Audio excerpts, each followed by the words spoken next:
Habaragani, Kujichagulia, self-determination. The second principle of the Nguzo Saba is Kujichagulia, self-determination. This too expresses itself as both commitment and practice. It demands that we as African people define, defend, and develop ourselves instead of allowing or encouraging others to do this.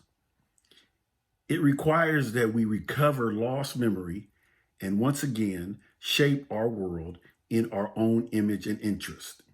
And it is a call to recover and to speak our own special cultural truths to the world and to make our own contribution to the forward flow of the human story.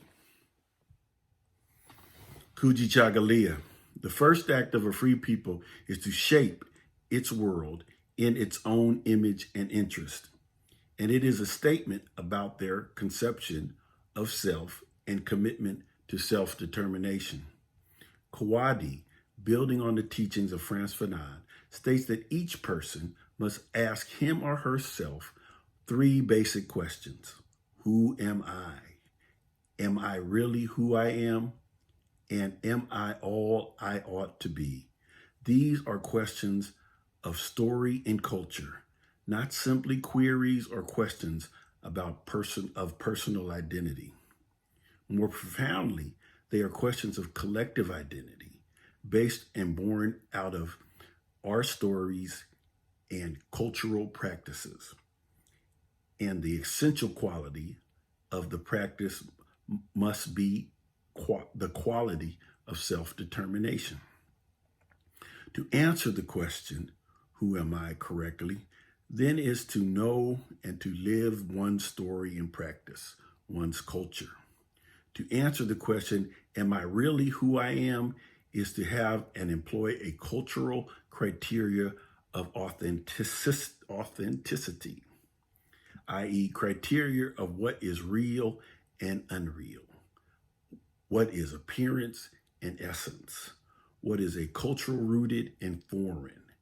And to answer the question of am I all I ought to be is to self-consciously possess and use ethical and cultural standards which measures men, women, and children in terms of their quality of their thoughts and patterns in context of who they are and must become in both an African and human sense.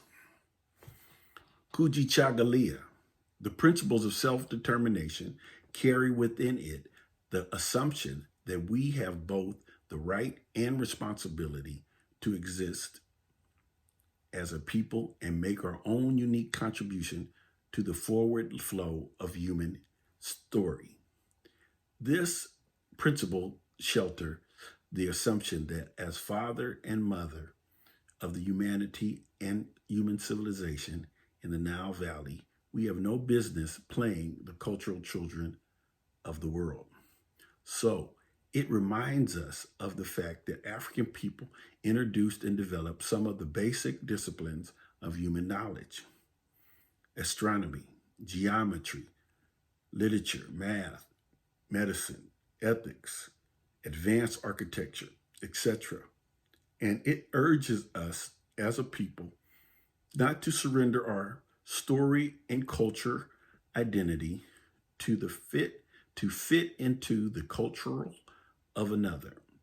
Openness to exchange is a given, but it presupposes that one has kept enough of one's culture to engage in exchange, rather than slavishly follows another's lead.